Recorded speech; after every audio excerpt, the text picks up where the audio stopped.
चीज़ अभी सुनने को आ रही है कि जो मुसलमानों की ओबीसी जातियों को आरक्षण मिल रहा था, उसकी योगी सरकार समीक्षा कर रही है। हो सकता है इसे खत्म भी कर सके। इस पर आपका क्या कहना है? पे ये तो इनका चुनावी स्टंट है मेरे से नज़दीक। और मैं ये समझता हूँ कि सरकार की ये पॉलिसी रही है सबका साथ सबका विकास। अगर ये सरकार ऐसा करती है तो अपनी ही नीतियों का विरोध करती है। और जहाँ तक का आरक्षण का सवाल है तो धर्म के नाम पर तो आरक्षण जो है, जैसे हिंदू धोबी है तो उसको उसका लाभ मिल रहा है, मुस्लिम धोबी को नहीं मिल रहा है। और दूसरी जो छोटी बिरादरियां हैं, हिंदू हैं तो उनको मिल रहा है और मुसलमान को नहीं मिल रहा है। ये तो चला ही आ रहा है और नाइंसाफ़ी तो शुरू से हो रही है। और अगर अब सरकार ये करती है, ये घोर नाइंसाफ़ी तो है ही है, साथ-साथ उसकी अपनी जो पॉलिसी है साथ सबका विकास, उसके खिलाफ नहीं, होगा। सरकार का ये कहना है कि मुस्लिम ओबीसी को आरक्षण नहीं दिया चाहिए, गलत नियम के तहत ये दे दिया गया, इसलिए हम समीक्षा करेंगे कि आखिर कैसे दिया गया। तो ये समीक्षा कर रहे हैं, लेकिन अगर कोई किसी ने इसको वो अलाउ किया है तो वो भी किसी उसके तहत होगा, देख लें। वैसे मेरे नज़दीक तो ये है कि इनकी अपनी खुद पॉलिसी के खिलाफ है। जो इन्होंने सबका साथ सबका विकास का नारा दिया है, ये उसके खुद खिलाफ है। ये इनका आरक्षण अगर मान लीजिए मिलता भी है कहीं तो अगर ख़त्म करते हैं तो वो तो उनका उनके हितों का हनन होगा। इससे कोई उसका फ़ायदा तो नहीं मिलना है। तो इनका जो सबका साथ सबका विकास है वो तो नारा ख़त्म हो जाएगा। क्या नाम है? मैं मिर्ज़ा बरकतुल्लाह बेग। उत्तर प्रदेश सरकार जो मुस्लिम ओबीसी को आरक्षण मिलता है उसका फिर से रिव्यू करने जा रही है, तो क्या लगता है उस पर कितना असर पड़ेगा? लेकिन रिव्यू की जहाँ तक बात है, अभी तक ये चीज़ क्या होती है, आखिरी फेज में आके जब है यूपी के जो है लास्ट स्टेप चल रहा है पूर्वांचल का, आप आरक्षण की बात कर रहे हो, इस अभी तक कहाँ थी ये चीज़ें? तो ये तो जो है चुनावी स्टंट है। मैं इसको नहीं मानता, इस पर कोई चीज़ नहीं है। तो क्या लगता है आखिर क्या वजह पड़ गई जो मुस्लिमों का ये जो जाते हैं उसमें शामिल है, पसमानदा एक तरीके से है, तो उनकी रिव्यू करने की क्या जरूरत आन पड़ी है, वो भी चुनाव के दौरान? नहीं, चुनाव के दौरान और वो भी अब जाके, अभी तक तो आप जो है क्या कहते हैं हिंदू मुस्लिम जो है मंदिर मस्जिद कर रहे थे। आपकी कोई भी चीज़ ना चलना, अब जो है आप पसमानदा के लिए कर रहे हैं, कोई भी फर्क नहीं पड़ेगा कहीं जो है, सबके मन बन चुके हैं, जो जहाँ जा रहा है जो है, कोई इसका जो है चुनाव पे असर नहीं आना है। ये चुनावी स्टंट लगता है? यह चुनावी स्टंट है, पूरी तरह से चुनावी स्टंट है। मेरा डॉक्टर ज्ञान प्रकाश ज्ञानार्थी। डॉक्टर साहब, एक चीज़ सामने आ रही है कि उत्तर प्रदेश सरकार जो मुस्लिम ओबीसी आरक्षण उसको रिव्यू करना चाहती है, कि आखिर ये कैसे मिला, इस पर आपकी क्या? आरक्षण जो रिव्यू मुस्लिम आरक्षण जो रिव्यू करना चाह रही है, पहले तो सरकार ये बताए कि मुस्लिम आरक्षण का लाभार्थी कौन है। ओबीसी में किसी जाति को अगर आप ये शिकायत करते हैं किसी जाति ने बहुत ज़्यादा आरक्षण लिया या किसी धर्म ने उसमें शामिल होकर लिया है, वो निहायत ही बेबुनियादी सवाल, क्योंकि आपने क्रीमी लेयर का बैरिकेड पहले ही लगा लिया है कि अर्थात ओबीसी में जो शैक्षणिक और आर्थिक रूप से पिछड़े लोग हैं उनके लिए आरक्षण है। तो जो लोग पढ़ लिख कर आगे जा रहे हैं तो उनकी आप समीक्षा करिए भाई, उनकी समीक्षा करेंगे। जो 50 साल से आरक्षण लागू हुआ है, 1950 में लागू हुआ, उसकी भी समीक्षा करनी पड़ेगी। तो ये चीज़ हम देखते हैं। और जो मुस्लिम आरक्षण के संदर्भ में सवाल आता है, 2018 के बाद आना शुरू हुआ है। उत्तर प्रदेश में जब नेट की क्या नाम केंद्र सरकार ने जब नेट का रिजल्ट बाद में जारी किया था, उसमें कुछ परसेंट मुस्लिम जो पसमानदा मुस्लिम लड़के थे हो गए। क्योंकि पसमानदा मुस्लिम इसलिए बोल रहा हूँ कि जो अपर कास्ट मुस्लिम है या जो क्रीमी लेयर मुस्लिम है, ओबीसी आरक्षण का लाभ नहीं ले सकते। और ओबीसी आरक्षण में उत्तर प्रदेश में लगभग 90 से और 100 के बीच जातियाँ सेंट्रल सरकार की लिस्ट में जो ओबीसी आरक्षण का लाभ लेती है, उसमें उत्तर प्रदेश के गिरी गुसाई ब्राह्मण भी आते हैं। दिल्ली विश्वविद्यालय के हिंदी विभाग में अभी हाल ही में नियुक्तियां हुई हैं। ओबीसी की 5 सीटें थीं असिस्टेंट प्रोफेसर पद की, और 5 में एक उर्मी जात के हुआ है और एक कुशवाहा जात के हुआ है और 3 गिरी गुसाई ब्राह्मण जात के अभ्यर्थियों का हुआ है।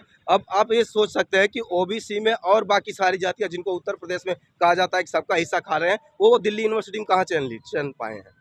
तो आप देखेंगे कि खुद क्या नाम भारत सरकार के ऊपर या भाजपा सरकार के ऊपर खुद ये सवाल बनता है। वो जो रिव्यू की बात कहते हैं, वो जब विश्वविद्यालयों का रिव्यू कराएंगे या तमाम उच्च शिक्षण संस्थानों का रिव्यू कराएंगे या देश के उन स्वायत्त संस्थानों का रिव्यू कराएंगे जहां नियुक्तियां एकदम इंटरव्यू आधार पर की जाती हैं, और तब पता चलेगा कि असली में खेला हो क्या रहा है। यहाँ तो अभी आप देखिए ना कि जब शिक्षा मंत्री 69,000 भर्ती में कह रहे थे कि हम लगभग 19,000 आरक्षण का घपला हुआ 69,000 भर्ती में, हम 19,000 की लिस्ट निकालेंगे। तो फिर अंदर से बात सुनने में आए। सवाल ये है कि मुस्लिम आरक्षण का जो रिव्यू इस भाई, समय आया, इसको आप लेकर के वही मैं बता रहा हूँ, जब 19,000 का घपला होगा आरक्षण का ओबीसी, उसमें मुस्लिम शामिल नहीं है क्या? उसमें मुस्लिम शामिल है। भाई जब 19,000 आरक्षण का घपला होगा उसमें मुस्लिम के साथ भी घपला किया गया है, नॉन मुस्लिम के साथ भी घपला किया गया है। ऐसा तो है नहीं कि उसमें क्या नाम है 6900 लगभग 6800 चयनित लड़कों की ओबीसी लड़कों की नियुक्तियां रोक दी गई हैं। और वो लखनऊ के से खबर आती है कि लखनऊ के 89% स्कूलों में केवल एक अध्यापक सरकारी स्थापक पूरा ये कॉलेज स्कूल चला रहे हैं, प्राइमरी स्कूल। तो जब आप नियुक्तियां नहीं कर रहे हैं, 6800 लोग चयनित हैं, उसमें सबका नुकसान होगा ना, मुस्लिम से हिंदू का कोई उसमें नुकसान नहीं है। अभी जो सरकार ने किया है बाकी मुल्ला जिस तरीके से मुस्लिम ओबीसी जाति के लोग हैं उस पर उत्तर प्रदेश सरकार फिर से पुनर्विचार करने जा रही है, तो क्या लगता है इसमें कुछ मुसलमानों को इस पर असर पड़ेगा क्या? नहीं, कोई असर नहीं, कोई असर पड़ने वाला नहीं है, कोई असर पड़ने वाला नहीं है। मुस्लिम सिर्फ जो है यहाँ का संविधान बचाना चाहता है। बड़ी मेहनत की है, बड़ी मेहनत से इस हिंदुस्तान को आज़ाद कराया गया, इसको बंटने नहीं देंगे, इसको ख़त्म नहीं होने देंगे। मुस्लिम की यही चाहत है। जो सांप्रदायिक ताकतें इसको जो है बांटना चाह रही हैं, अलग अलग करना चाह रही हैं, वो नए नए हथकंडे अपनाती हैं और इस तरीके से ओबीसी कार्ड खेलती रहती हैं। ये इलेक्शन का एक जो है इस तरीके से और सारे जुमले हुए, इसी तरीके से एक जुमला ये भी है, उन जुमलों में से एक जुमला ये भी है ओबीसी का भी। इससे कोई मतलब नहीं बनता, कोई फर्क नहीं पड़ेगा। मुस्लिम एक तरफा है जी इंडिया के साथ। मेरा नाम सलीम अहमद है, मैं पूर्व हाई ट्रेनर हूँ आजमगढ़ डिस्ट्रिक्ट का। ओबीसी को जो मुस्लिम ओबीसी को जो आरक्षण मिल रहा है उसको उत्तर प्रदेश सरकार फिर से रिव्यू करने जा रही है, तो क्या लगता है इससे कितना असर पड़ेगा मुसलमानों में? अब देखिए मुसलमानों पे इसका असर क्या पड़ना है, इसका ये दरअसल ओबीसी जो नॉन मुस्लिम है उनको लुभाने के लिए ये बयान दिया गया है। दरअसल हमारी भारतीय जनता पार्टी कभी कभी तो ऐसा लगता है कि मुसलमानों के पक्ष में कुछ करना चाहती है, सबका साथ सबका विकास, लेकिन कभी कभी ऐसा भी लगता है कि जैसे पार्टी की रणनीति यही है कि हम एंटी मुस्लिम डिसीजंस ले करके हम नॉन मुस्लिम मतदाताओं को खुश कर सकेंगे, जबकि ऐसा है नहीं। हालांकि मुसलमान भी इसी देश का नागरिक है, इसी प्रदेश का नागरिक है, और वो भी उतना ही हक और अधिकार रखता है जैसे दूसरी कौमें रखती हैं। भारतीय जनता पार्टी ने हमको कभी जोड़ा नहीं, अगर वो हमको जोड़ती तो हम भी उनके साथ जुड़ सकते थे। उनका व्यवहार, उनका बयान, उनकी लैंग्वेज हमेशा एंटी मुस्लिम रही है। बहरहाल वो साहिब इक़्तिदार हैं, सरकार में हैं, वो कुछ भी कह सकते हैं, कुछ भी कर सकते हैं। हम मजबूर हैं, उस चीज़ों को हमें फेस करना होगा। लेकिन बहरहाल ये ऐसा लगता है कि चुनावी मामला है, उसकी वजह से ये बयान आया है। और इससे पहले मदरसों के सिलसिले में भी एक बात आई थी, तो अभी एक बयान कल आया कि अब अज़ान को लोग भूल जाएंगे आगे 5 सालों में। तो बहरहाल अब वो इक़्तिदार में है, जो भी कहें जो भी करें, और बस अब इतना ही उनसे रिक्वेस्ट करना चाहते हैं कि हमें भी वो अपना समझें, इसी देश का नागरिक समझें। वो मुख्यमंत्री सिर्फ किसी एक धर्म के नहीं हैं, बल्कि प्रदेश में जितने धर्म के लोग हैं सबके मुख्यमंत्री हैं। सबके हितों के बारे में उन्हें सोचना चाहिए, किसी का अहित ना हो, ये उनकी कार्यशैली होनी चाहिए। शिवकुमार जी, आपका पूरा नाम? शिवकुमार यादव। यादव जी, एक चीज़ समझाना चाहें कि आज सरकार ने एक बात कही कि मुसलमानों को जो ओबीसी कोटे में आरक्षण मिलता था, हम उसकी समीक्षा करेंगे कि किस नियम के तहत दिया गया और क्यों दिया जा रहा है। तो हो सकता है कि इसे समाप्त करने की भी योजना है इस पर। ये बयान सरकार ने दिया है कि आरएसएस ने दिया, ये भी सोचने वाली बात है। अभी अब जिसने भी दिया सरकार की ओर से है, योगी सरकार इसकी समीक्षा करेगी। ठीक, योगी सरकार समीक्षा करेगी, तो योगी सरकार क्यों नहीं ओबीसी आरक्षण की ही समीक्षा कर लेती, हिंदू जातियों की ही समीक्षा क्यों नहीं कर लेती, जितनी हिंदुओं में जातियाँ हैं उनकी ही समीक्षा क्यों नहीं कर लेती। पता चल जाएगा ये कोई समीक्षा करके मुस्लिमों को कहीं ओबीसी में नहीं लाया जा रहा है। इनका हिंदू कार्ड फेल है, समझिए बात को। इन्होंने पश्चिम में हिंदू कार्ड खेला, धारा 370 खेली, सब फेल है। तो पूरब में आते आते इनके पास कुछ नहीं बचा। इन्होंने कहा कि अब अगर हम थोड़ा बहुत इधर से तो नहीं पा रहे हैं, थोड़ा बहुत तो हो सकता है कि ये आरक्षण का कार्ड खेल के, ओबीसी आरक्षण का कार्ड खेल के मुस्लिमों को हम ओबीसी आरक्षण में लाएंगे, समीक्षा करके थोड़ा बहुत हो सकता है। कुछ भटके हुए लोग, कुछ भविष्य के अपने लालच में, कुछ अपने बच्चों ये नहीं कह रही है सरकार, ये कह रही है कि हम जो आरक्षण मिल रहा है उसकी समीक्षा करेंगे, क्यों मिल रहा है, क्यों। हाँ ठीक, हम थोड़ा सा गड़बड़ कर गए कि क्यों मिल रहा है, वो समीक्षा करके ये जो ओबीसी की जातियां हैं, जैसे आपका चौहान है, मलाह हैं, या अन्य भी जो भी जातियाँ, कुम्हार हैं, कोयरी हैं, धरकार हैं, इन लोगों को ये सोच रहे हैं कि जो ये हमसे छिटक गई हैं, अब हिंदू मुस्लिम करके तो नहीं लड़ा पाए, लेकिन ये कह रहे हैं कि जो मुस्लिम हैं वो तुम्हारे ओबीसी आरक्षण को खा रहे थे, वो हम तुम उनसे समीक्षा करके वापस ला के देंगे, अब तुम हमको दे दो, हिंदू मुस्लिम पे नहीं दे पाए तो। ये मूर्ख समझते हैं, यही दवाई खा के पैदा हुए हैं समझदारी की, बाकी सब मूर्ख हैं। तो कितना मूर्ख बनाओगे भाई? सब लोग समझदार हो चुके हैं, सब लोग पढ़े लिखे हैं, सब लोग वही अन्न खा रहे हैं जो तुम खा रहे हो। सरकार की इस बात को अब क्या राजनीतिक तौर से देखते हैं, चुनावी स्टैंड? विशुद्ध राजनीति। और कर क्या रही है बीजेपी भाई? हमारे देश का प्रधानमंत्री कहता है कि हमारे किए गए फैसले बदल दिए जाएंगे, अगर तुम लोग मुझे नहीं 400 सीटें दोगे, मैं सत्ता में नहीं है, तो तुम्हारे नल का पानी रोक दिया जाएगा, तुम्हारा बिजली का मीटर काट दिया जाएगा, तुम्हारा मंगलसूत्र छीन लिया जाएगा, तुम्हारे प्लेट का बिस्किट चुरा लिया जाएगा। वो इनडायरेक्टली ये कह रहा है कि अगर 400 सीटें नहीं मिली मुझे तो ये होगा। वो कहना असल में ये चाह रहा है कि 400 सीटें तुमने दे दी ना, तो यही बचा खुचा मैं करूंगा, बाकी कर चुका हूँ, कुछ बचा नहीं, क्योंकि उसने 15 लाख नहीं दिया, 2 करोड़ रोजगार नहीं दिया, जो उसने कहा वो नहीं किया, जो नहीं कहा वही उसने किया है। तो इस आरक्षण को आप पूरी तरीके से ये मान रहे हैं कि राजनीति के तौर पर ये बातें कही? विशुद्ध राजनीतिक है और कुछ नहीं। उनको सत्ता चाहिए, साम दाम दंड भेद, चाहे सत्ता मिले, चाहे मुसलमानों को लड़वाना पड़े हिंदुओं से, या हिंदुओं को हिंदुओं से लड़वाना पड़े, वो हर बैकवर्ड से, या बैकवर्ड को बैकवर्ड से, वो हर स्तर पे तैयार हैं। विजय जी, अभी सरकार, योगी सरकार एक समीक्षा करने जा रही है, जो मुसलमानों को ओबीसी आरक्षण दिया जा रहा था उसकी समीक्षा कर रही है कि आखिर क्यों ये दिया जा रहा है, तो इससे इसका नुकसान भी हो सकता है मुसलमानों को। आपका क्या है? देखिए, ऐसा है कि यह चुनाव को देखते हुए एक नया प्रोपगंडा है। जिस तरह से भाजपा के लोगों ने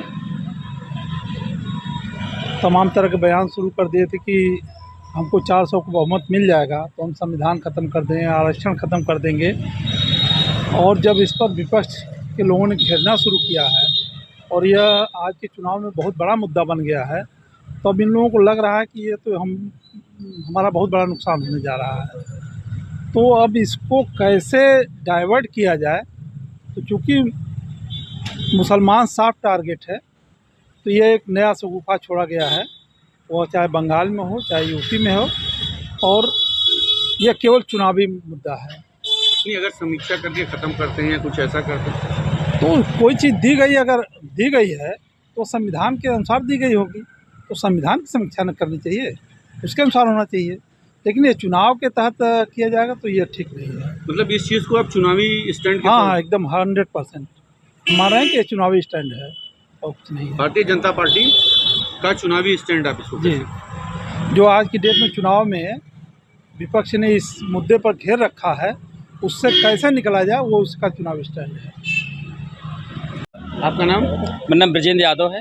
विजयन जी, सरकार ने अभी ये कहा, योगी सरकार ने ये कहा है कि जो मुसलमानों, ओबीसी मुसलमानों को आरक्षण दिया जा रहा है, हम उसकी समीक्षा करेंगे किस नियम के तहत ये दिया जा रहा है। तो कहीं ना कहीं ये भी हो सकती है कि उसको ख़त्म किया जाए, या जो भी उनकी मंशा। आपकी क्या? देखिए, भाजपा बार बार कांग्रेस को टारगेट करती है।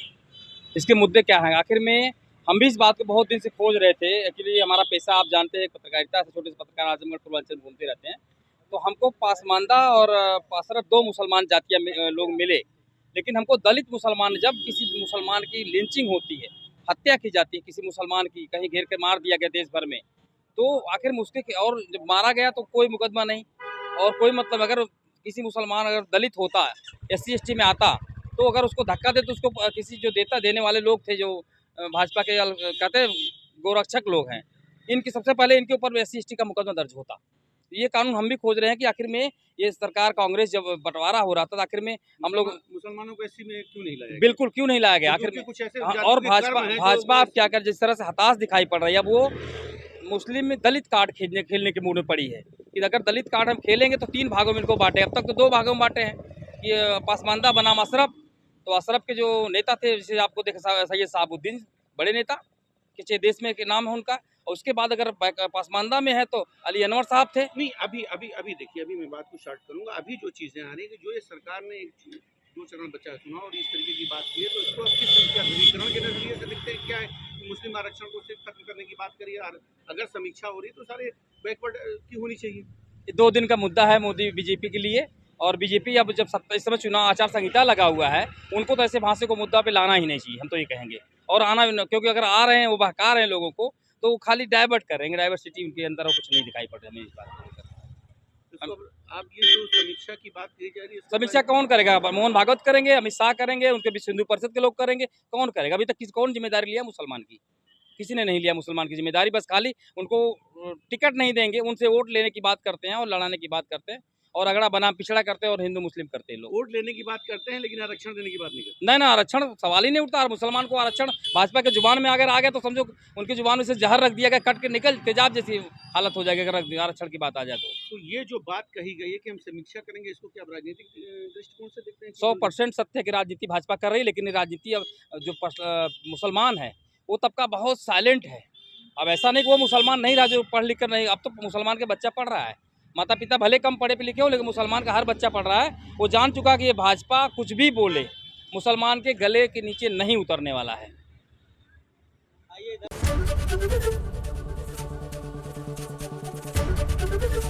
एबीपी गंगा, खबर आपकी, जुबान आपकी।